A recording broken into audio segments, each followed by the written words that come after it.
What's up, gentlemen? This is Rising Phoenix Podcast, a podcast about how to rise up after your divorce. I'm your host, divorce coach, Michael Rhodes. Let's get into it.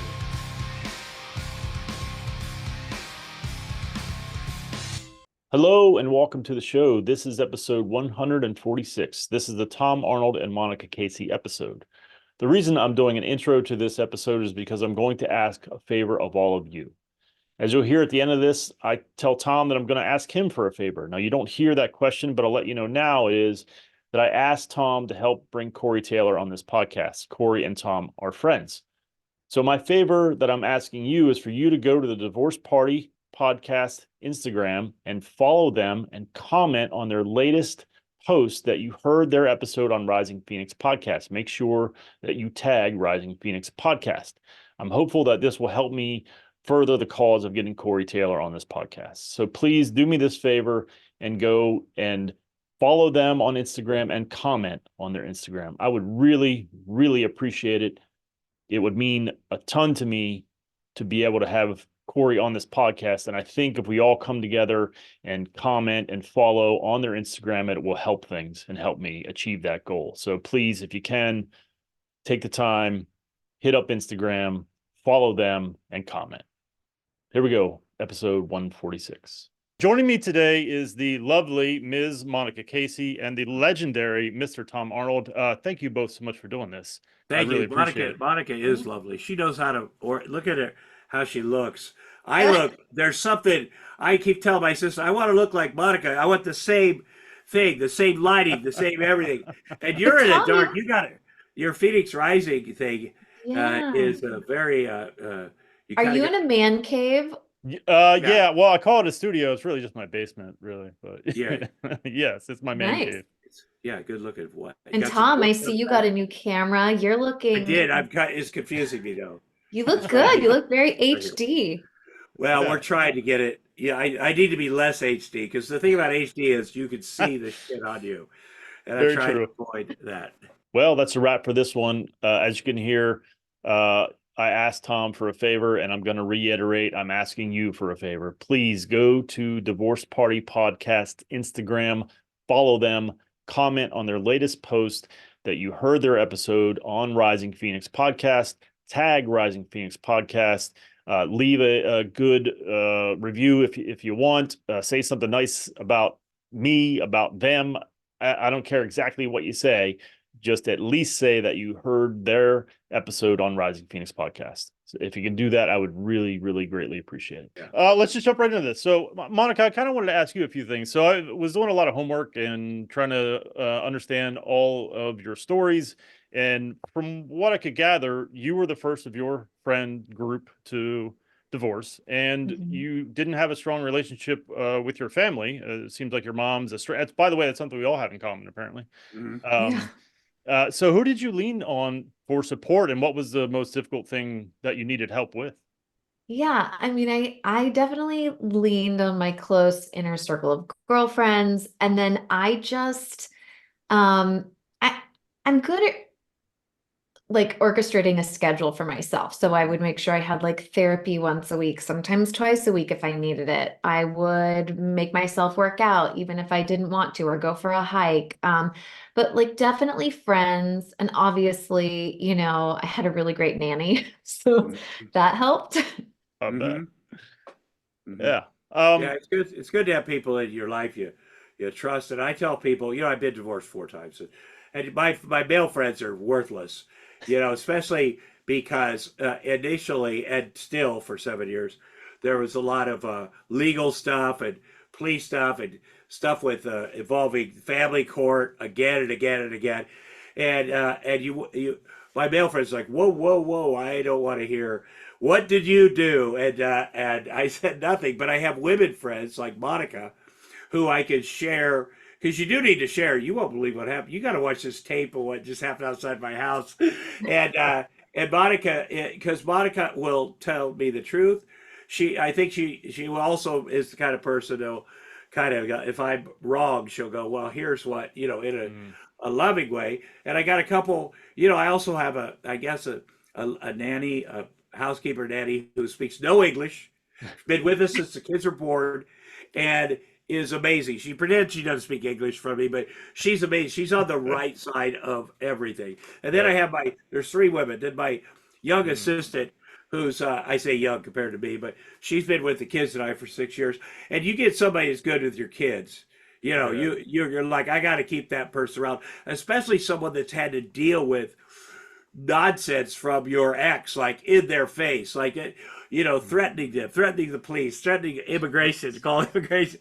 You go, if those people will stay with you, you gotta. That's a very good thing. And then talking about this on the podcast, Yeah. like there's been so many people we've had that have come on Monica and I's podcast that were judges or therapists or Yeah. whatever, and to be able to pick their brain and see if it's normal what I'm dealing with or whatever, and then just go, okay, there's other people out there dealing with stuff similar to mine.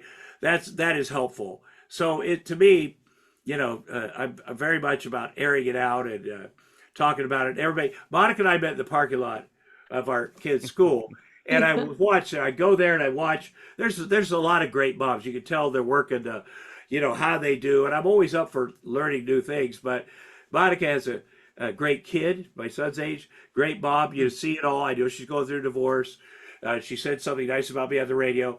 All the prerequisites, and we got together.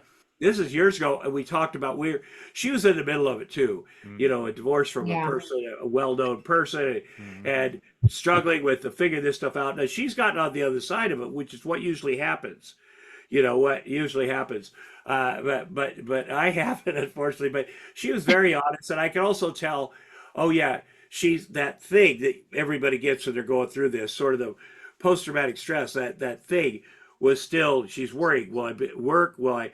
What about this with the kid? What Sure. about money? What about my career and stuff? And so basically, that's all we talked about. We shared about she made a pilot. I wanted to see it, and it is so good to see her. You know, I'm jealous. I'm a little bitter, jealous that things are all worked out, and but it's been very helpful. I'm glad that we get the opportunity. This has been like my therapy. Talking to you Mm. today, the Rising Phoenix podcast will be. And by the way, I know nothing about what your podcast except that Monica said we should do this, and so Yeah. I'm Well, and like, you let's. started it for dads, right? I Yeah, feel like okay. Yeah, for men, for sure. When yeah. I went through it, I was suicidal. I was a Hmm. fucking mess, for lack of a better word. And I had one good friend, one guy that was really helpful because he had been through it. Right. And if it wasn't for him, I don't know that I'd be here. And so I wanted to try and recreate that for as many men as possible. Because when I Mhm. looked out to find books or podcasts, or there just isn't a lot for just men. There's a lot for Mhm. women, as we're kind of seeing, Mhm. like women love to talk and men don't want to talk about it, which is Mhm. why male suicide is really high in this country. And so that's what I wanted to do, is try and make a space for guys to come and feel less alone, because a lot of men are Yeah, we feel a lot alone. of shame around this stuff. Sure. Like, the way society is, it's really set up. When I first got divorced, I told my lawyer, he's like, "What do you want?" I go, "Well, the money is whatever it is, but I want at least 50% custody. 50, that seems right, because I really want to raise Sure. my kids." Uh, and he's like, "No, you don't want that, man. You don't want." I go, "What do you mean? Wait till they're like 10 or years old. They're fun. That's what you want." I go, "No, I want to keep doing what I've been doing since they've been born." Yeah. And you're afraid that the courts are going to look at it like, well, the mother, my parents, when they got divorced, my mom was 16, my dad was 18. By the time my dad was 22, he had three kids, four, three, and one. And Wow. back in those days, he went to court to get us because my mom was an absolute lunatic. And back in those days, they really did side with the moms. And they went in court, and my dad's parents were paying for both attorneys. And finally, it was the day they were going to put me, I'm 4, on the stand and basically ask, who do you love more? Which Oh is, my and then my goodness. dad said, that's it. I can't do that. And the next day, to my mom's credit, she showed up in his office, said, here's the keys to the house. There's a babysitter. They're all yours. After kind of going back and forth. But I'm sure she felt like, well, I got to fight for these kids, even though I have no interest in raising them. I'm not maternal, but it seems like I should do it. So I do worry about that in court. My experience in family court with many different judges Mm. is that it's different now, and they Yeah. do they do look and go, okay, what's the best thing for these kids? Yeah. But it is depressing, and I do, I appreciate you sharing, because nobody likes to talk about suicide. Did just all of a sudden somebody's committed suicide? Like, why wasn't he taught? Why, Yeah. And it just happens again and again. And for a man to say, this is something that I was contemplating. I mean, it's so great that you didn't do that. I mean, Yeah. now you're on the other side of it. You can share it, but I do get the depression and the anxiety each time we go back to court.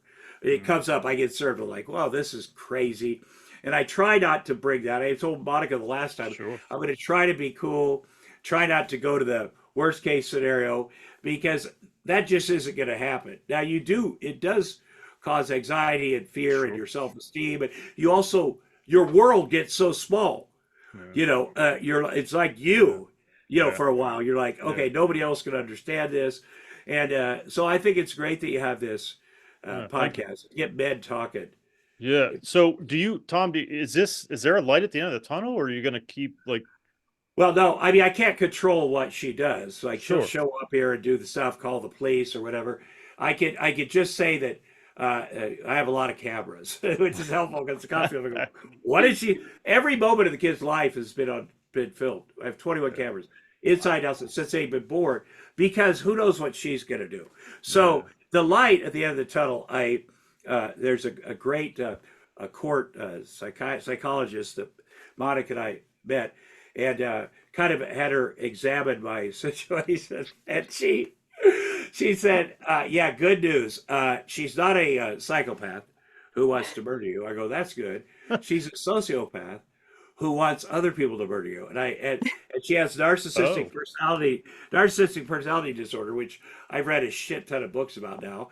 And I said, "Okay, how do I fix that?" You don't. You Hmm. don't fix that. That's what she said. Yeah. And so I have to accept. I was hoping she was on drugs because she may very well be, but drugs I get my head around. I'm in recovery. Sure. I've seen people do have miracles in Yeah. recovery but you have to acknowledge I got the situation. It's something I acknowledge about myself every day Yeah. to remain. But this other thing you can't. You just have to. And the courts make it so there's no contact. You still show up, communicate through an app the kids, because the whole thing is I don't want the kids to see any of this Sure. stuff. Sure. Yeah. Yeah. But it is disturbing. I was sitting down to go. My daughter's 8, so when that's 10 years till she's 18. How many days is that until I literally never have to even speak this person's name again? But the hope is, and it is better. It is better when you go back over the court documents from 6 years ago, 7 years ago, and you see, and the stuff that she's filed, and the police don't come anymore. They knock on Mm, wood because they get sick of it. But mm. okay, so it is better. Plus, my relationship with my kids is so good, Yeah. I and bet. especially with my daughter, which I was concerned about because my son was never, and they've also never seen their mom and I hug. So Mm. they have a different, it's not like, boy, I miss the old days. So I'm very blessed about that. That's the real reward, is how close my kids and I are. And otherwise, I have no control over what she does so I just try to avoid the situation at all costs. Yeah. I want to go back a little bit to talk about childhood and our mothers a little bit, and because I wonder how much you think that affected your mate choices. Like Monica, for you, I mean, you didn't have a great relationship, me neither. But from a man's perspective, I know what that did to me. But I'm curious how that affected you and your choices.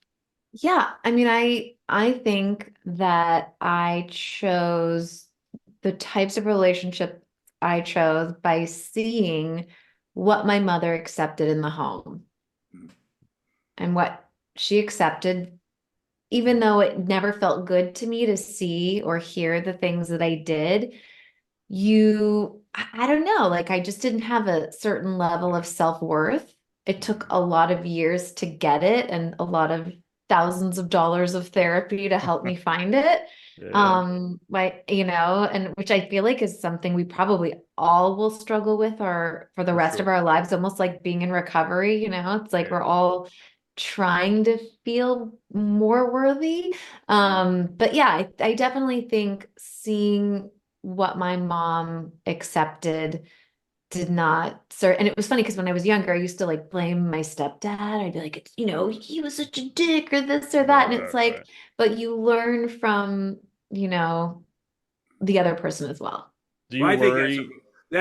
I've got a lot of respect for Monica for that reason Yeah. too, and for what you said. You talked about how you felt, but to me as a man, hearing Monica tell her story of childhood, I'm like, at first I'm thinking, your mom lived with you, right? I mean, Yeah. and how scary would it be to tell the truth about, or to say Sure. while the person is still alive? Like, Yeah. Yeah. people don't do that. They take it till the end of their life, and they have this thing, and it does affect how I'm sure the kind of mother that Monica is. I mean, there was my mom. It was easy. She's been divorced 7 times, alcoholic addict, first person I ever drank with, first person I ever did drugs. I get that, That's but great. even my dad, to acknowledge, okay, he made some mistakes too. I just want to make sure I don't. Maybe I protect the kids a little bit more or whatever. But when I hear Monica talking about her, she's got a really good handle on who how she was raised, who she is, who Yeah. she wants to be, and that to me is the most important thing that we could get. And I love hearing people share honestly like that. Yeah, it takes a lot of work. It's not an easy thing, right? And for sure, thousands of dollars on therapy were spent. Speaking of, I'm assuming like your kids are probably going to end up in therapy because I'm a human and I fuck up on the regular. Do you guys worry about them repeating your mistakes and eventually having a family and being divorced and all that kind of shit? Do you guys worry about that? Because I do. Mhm. Go Well, ahead, Tom. I Sure. think this, and I tell my son's 2 years and 9 months older than my daughter, and my daughter, sometimes they fight, but this, in this house is a laboratory for every relationship they're ever going to have. They Hmm. don't have, there's not parents. They never, fortunately, never saw parents. They've seen the cops, but so everything we work on, or at least me as a father, I need to, I try to work on those relationships because and how they treat each other, and they both do stuff to each other. They both, you know, but you do. I pay attention to their friendships at school. It's been a real learning curve with my daughter and her friendships because they seem so different that they get 2-on-1 fighting or whatever. Hmm. But I just I worry that they're going to be addicts. But Hmm. I know that there's in a house where they know that I talk about that a lot. They know what dad does, and he meets with other addicts, and he help, and we talk about all of this stuff and all dad's what that did to dad and what it could do and why Hmm. it's so important. And we talk about mental health and Uh, the That's trying to keep awesome. So I yeah. mean, it's a good thing. It wasn't always there, but I'm 65, so there is. I've had some health things, so that's probably another reason they sleep in my bed because I had a couple major health things and they're concerned. But Sure. it's a roll of the dice. You can be the worst parent ever and have a great kid. You can be the best True. parent and have shitty kids. So you just Yeah. do your best. But Yeah. I What think about? that's so awesome that you're so honest with them because I don't know about you guys, but I feel like I grew up also in like that generation of where we don't talk about things like that. Oh Mhm. yeah. So you being honest about what you're going through and talking to them at their level or whatever, I Mhm. just think that's so cool. And that's already like probably a huge break in the cycle, Mhm. That's But I you true. also know? don't want them to get the information from their mom because she does. One time we were driving, I was driving over by the mom's house by the VA, and there's homeless tents of homeless veterans all along the sidewalk, all messed up, people messed up. And my son's like, this is when he was like a baby. He's like, Mom said that's you.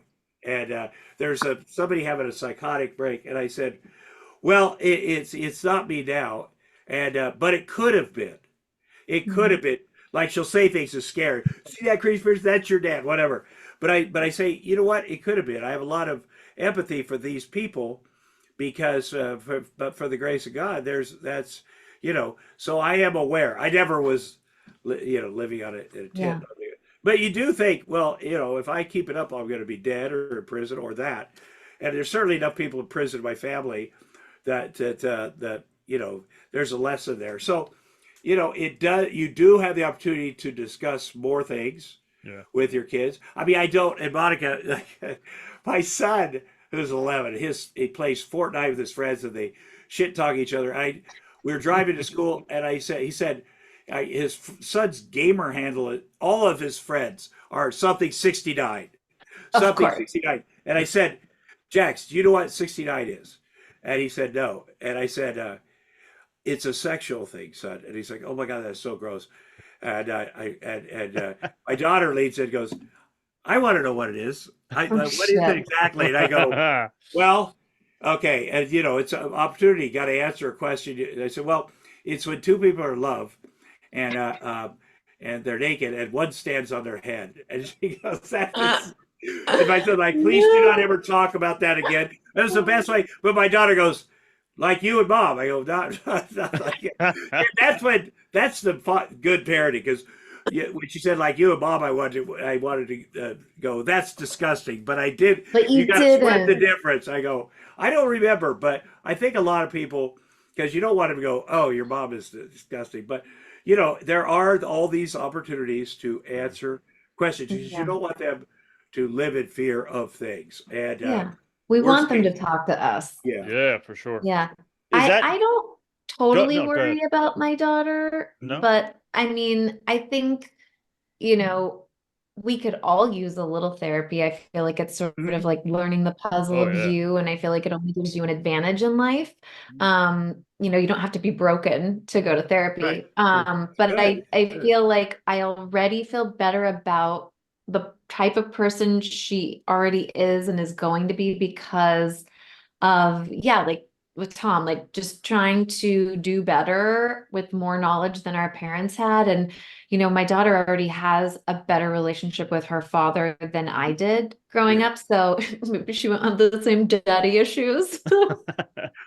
No, but it's good. My kid, we are, there's three of us are in therapy. The one person that's not, it seems to me, would be the person that needs the most, but we enjoy it. And I like that the kids have relationships with, my daughter has a woman that, and they do the Zoom stuff, which is good but she has Awesome. a real relationship with her. And I'll pay attention a Yeah. little bit, and she'll be kind of showing her what she did that day and this and that. And she'll show her what her dad did, which I thought, and my son, he acts like he doesn't want to talk about anything, but Mm.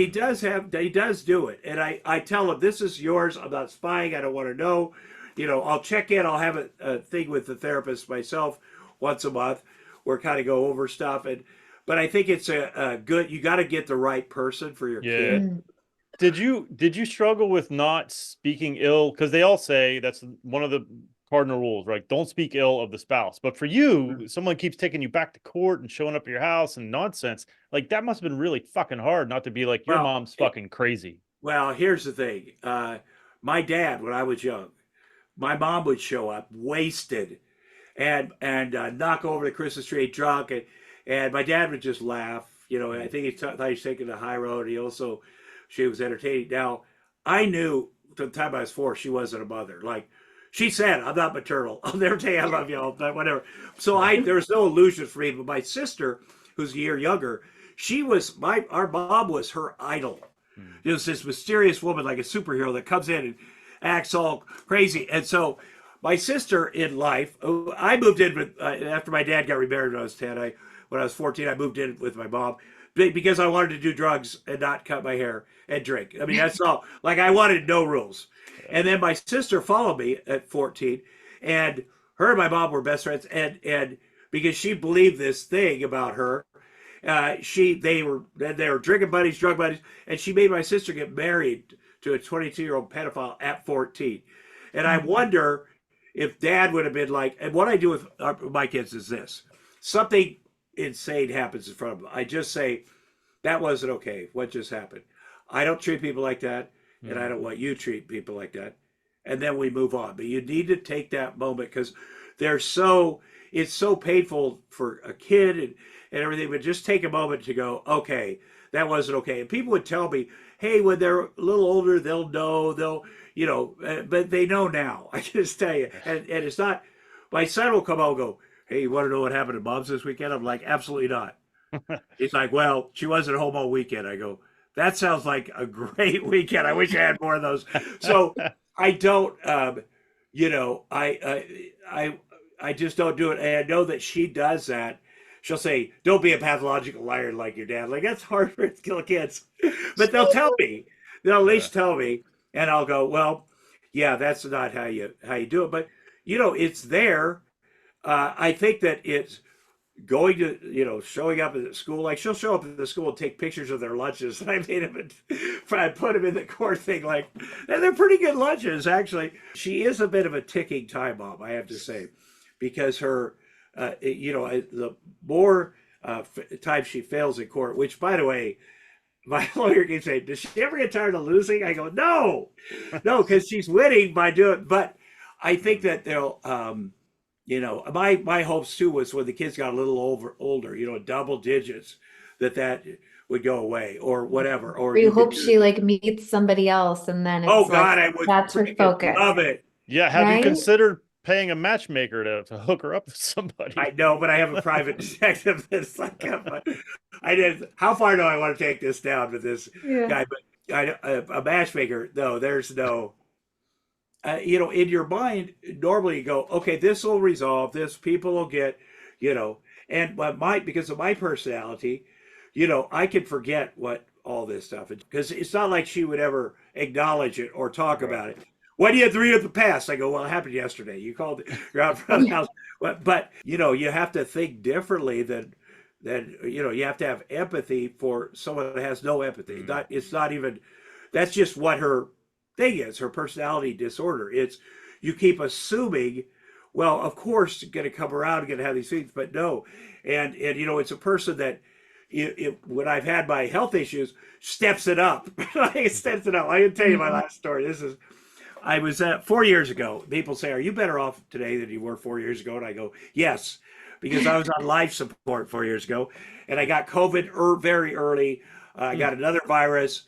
Woke up in the hospital, ventilator, ECMO, other things. So did my groin, whatever that was.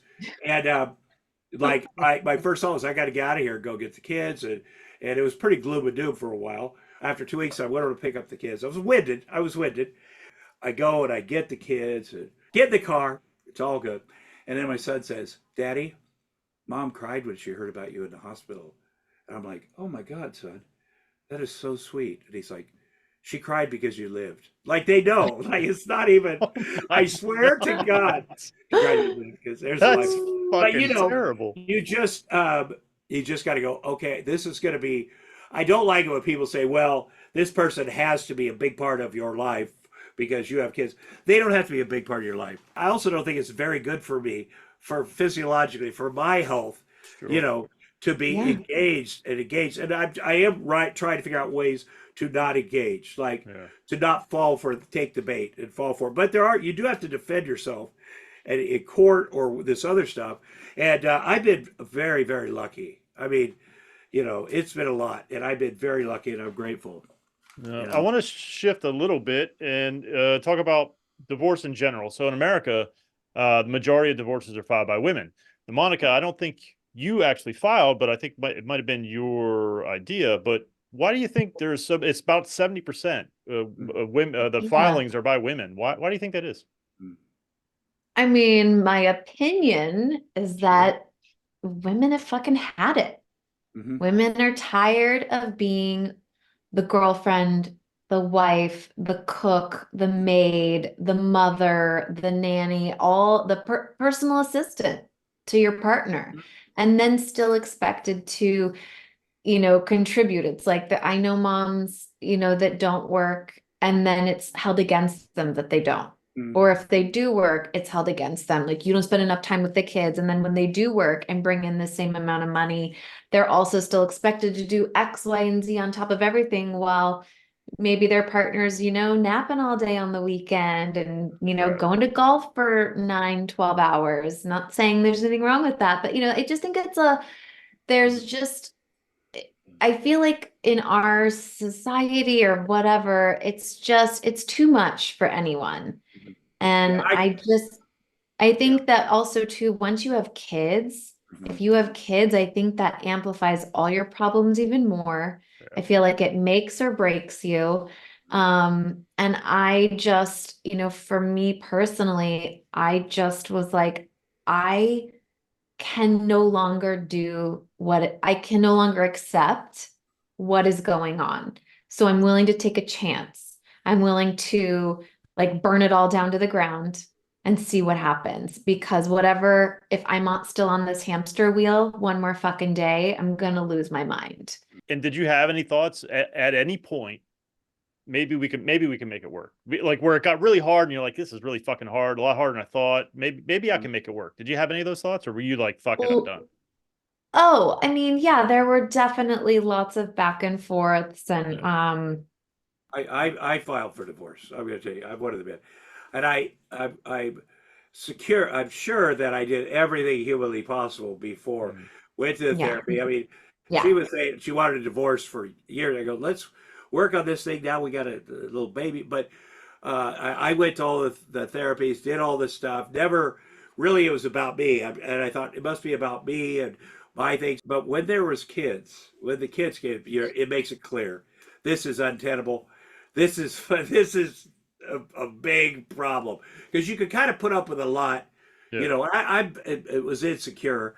I've been married before and kind of thinking, okay, let's. But as soon as the kids got there, I'm like, oh no, this is not okay. And she for a person that has said she hated me, wanted a divorce for years, that I had to go. The lawyer, I was like getting nervous that she was. I gave her the opportunity a lot, and then I did it, and that was the first thing she was so furious about. But that's the only thing I've ever filed in court except answering one of her things. But I knew Mm. I was like, I gotta. And again, my hope was, okay, we'll get a clean break. She'll do her thing with that much again, and I'll do mine. And it'll be the best thing for the kids, and it is the best thing for the kids. I cannot imagine what the kids' life would be like. Tom, did you took a while to file? Were you holding on for hope because this is number four and because you've been No, through? no. I mean, I did the first 4 years before that, or 3 years, trying to work things out in there. But when it was gone, like my thing was, she's got to get out of the house. Like she kept trying to have me arrested in the house. I said, I knew early I'm not leaving without the kids. I Yeah. just knew. I said, I'll live in the garage or whatever. And Yeah. she would plot these things and plan these things, stage these things, with her family or whatever, and call the police. She got taken out. The first time was on Christmas Day. Kids and I were asleep upstairs. I hear people yelling at the front door downstairs. I hear her and some men, and then I hear boots coming up we had wood stairs. I'm like, what the hell? Jump out of bed, get to the door. I see flashlights through the crack of my master door. Open the door. I go, don't wake up the kids. It's 6 cops. Let's go downstairs. And I got my underwear on, but whatever. I'm like, what is going on? Well, she says this stuff, and she says that, I said, call your supervisor because there's cameras. There are cameras everywhere in this house. So whatever she said happened did not happen. So they do, and the woman comes. The supervisor goes, okay, you're not leaving, and she's not leaving with the kids. So, that was the first time, and I watched her. They marched her out of there, and I thought that would be enough for me. I done dumb shit. I have done, I've said bad things. I've acted inappropriately, but Christmas Day to be marched right out of the house by the cops, that would be, the life lesson. That's my drunk driving. That's the thing. I'm Yeah. like, okay, but no, that she just went back to planning it. But like 2 weeks after that, she moved out, and I remember thinking, okay, no matter what, it is much better, which is something I think about right now. It Right. is was much better. And then I was like, she's not going to file for divorce, is she? Oh shit, I better do that. Like I was giving her that being graceful. It's a whole thing. And I look back on the relationship and go, yeah, I was not in a good place when we met, and it was on me. That's a bad. And I tell people, you can have 3 ex-wives and still kind of go, yeah, those crazy bitches. But if you have 4, you go, oh shit, it's me. It's 100% me. So, it's what is it about me? And so I've had and I will always work on this. And but I think the thing was I wanted kids. I wanted unconditional love, and I have that. And I think I maybe was too much to expect of my partners because there are conditions, as there should be. Yeah. And, and people are like, well, you'll always owe her for, and I did used to look at it like that. Well, the two things we did were really good. In a laboratory, we did it, but still. But now, because of the continued bad behavior, I can't even. But I am grateful to be a father. But it's all the bullshit after that's just unacceptable. So, Was but this the I'm hardest lucky. one? Was this the What's that? hardest one? Is this the hardest one out of the four? Would Oh, you say? geez, of course. Yeah. I didn't have kids with the other ones. It Yeah. just get divorced. It's about money. You both have tried everything, and I could not wait for them to get with another guy because I know myself. I would keep going back. Like I'm like, I got to make this work. I got to, but there's no comparison. And there were some shitty things. And Roseanne said I had a 3-inch dick on Saturday Night Live, but that's it. But when there's kids and there's a person that's not well involved, they go, oh, I know how to hurt him. Yeah. I'm not even going to think about the kids. So it is by far the hardest. You try not to obsess on it, but you got to keep ready we have files and stuff. Every time a legal thing comes up, I'm like, Sasha, get into files. Like we're going through this. I have Holy 6 shit. boxes full of this stuff, which is bullshit because you have to pay for that. But it does. It's hard on Sasha, my assistant. It's hard on people around. This just constant thing, and you lose friends, or maybe I'm not nurturing friendships, maybe because I'm focusing on this one thing, and you Yeah. do get into a bubble. Yeah. Because other people go through it, but this is unusual. Look at Monica's got everything. It took her. She had to do some real work on herself and on this, but here she's in a very good place, and and that just doesn't always, But I'm also not going to keep quiet about it. Like that's like she got wrote the thing that, when are you going to stop talking about the awful things that I do? And I was like, when you stop doing awful things, I swear I do not want to engage. I don't want to go to court. I don't want to say anything. I don't want to. That's I wish I had, but yeah, when you stop, it's like a bully. There's like, and she is like a carrot. You will not ignore me. And she does. She's 6 foot tall and she's a kicker. Let me tell you something. So, Monica, would you ever do it again? Would you ever get married again? I say no now. I don't really, I think by not doing it and just choosing, just for me personally, just choosing to be with whoever you want to be with, that maybe it makes you try harder or know that people are just showing up because they want to, and choosing to work on things versus, I don't know. I thought it would be the opposite once you got married, that your psyche would shift and all these things would feel so, like we're in it together more. And I feel like it kind of just did that. Yeah, So that's a good theory. Because I believe you will probably, because you're like, I'm satisfied with me. It's like when you're trying to have a baby and you can't, and you're doing in vitro and it's not working.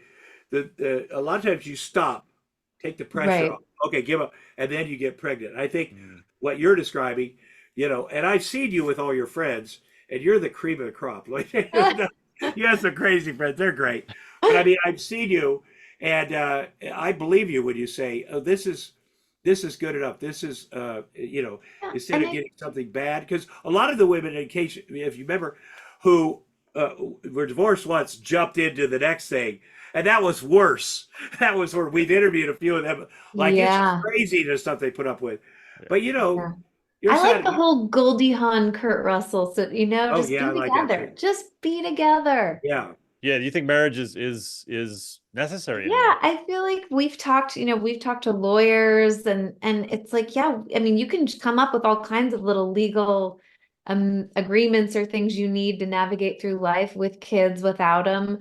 So I don't feel like you need it, but if you want it, great. Yeah. I mean, I admit I wanted the big show. I Yeah. wanted the fairy tale wedding. I wanted it and I got it, Mhm. and so, The one lawyer we interviewed said, he asked people, what are you missing in your life that marriage will fix? What about marriage is going to mhm, make your life? What are you? And that's a really good question. There are people that have great marriages. Jimmy Carter, yeah. Rosalind Carter. There's people that then I go, oh my God, that I would have liked. This thing that they have, and they're strong together, and they've lasted a long time, and you can tell they're into each other. They've learned a lot of lessons. But I think that society has changed. First of all, you don't have to get married like you used to have to Right. get married. And women had to do this, and guys had to do this. And Mm. so, but if something happens, again, as Monica knows, I've had one date in 7 years, and but if something happens, I don't see it happening, you know. But I think at some point you just think, well, I'm not looking for anything. I'm not doing this. I'm not that. I'm good how I am. And then once in a while things happen, but it doesn't have to. It does not have to. What had to happen Yeah. in my life, the thing I looked my whole life for, I had dreams of being an actor, and crazy dreams for a guy from a small town in Iowa. Crazy dreams. I worked at a meatpacking plant for 3 years out of high school, and I'd sit there and daydream about being in a movie with Robin Williams or whatever. All those came true. Everything that I've ever from the time, and that's why my kids, other parents like, tell your kids you could dream it, you could be it. And I would always like, yeah, maybe cut but then I thought, no, everything has come true for me.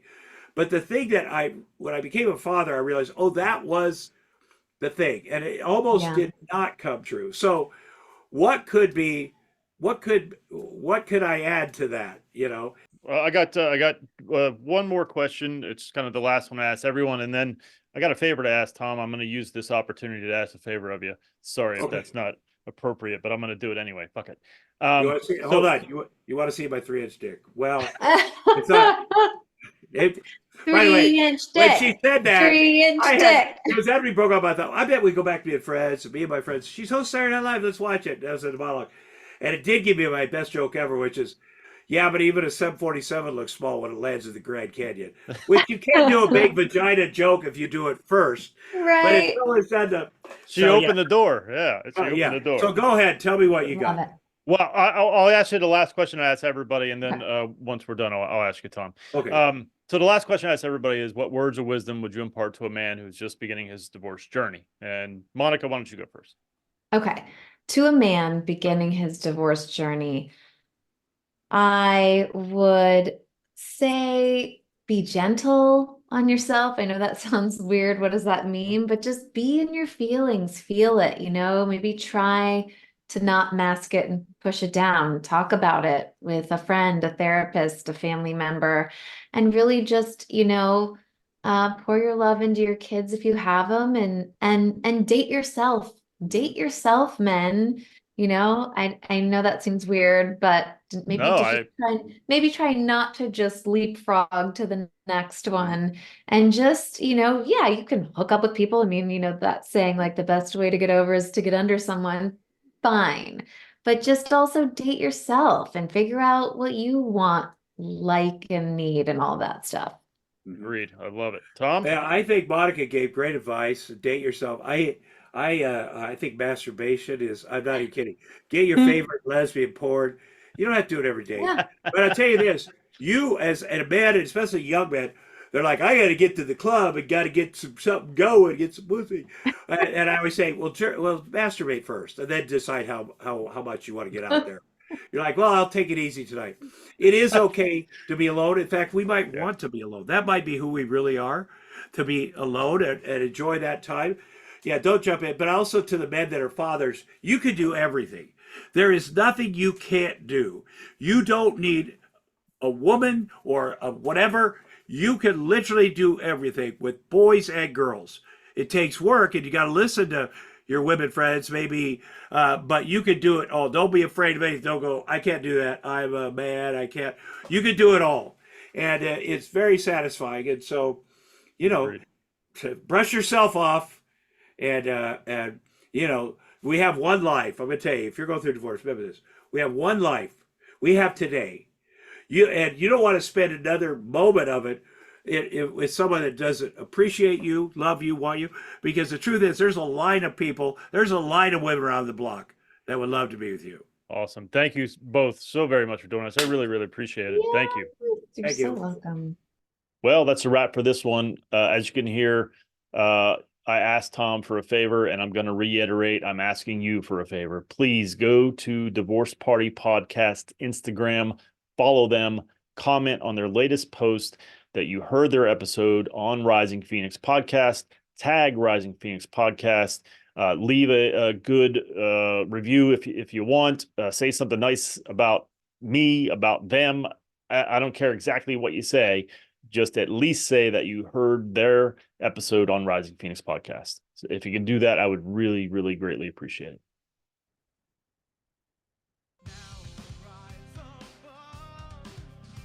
Thank you so much for watching and or listening. Since my separation in July of 2019, I have done an incredible amount of work on myself. I've had many different therapists, life coaches, and went through different programs. I've taken all that I've learned and put it into my own program called Forged by Fire. If you are interested in having me help you navigate your divorce, please hit my website, risingphoenixdivorcecoach.com. I look forward to working with you.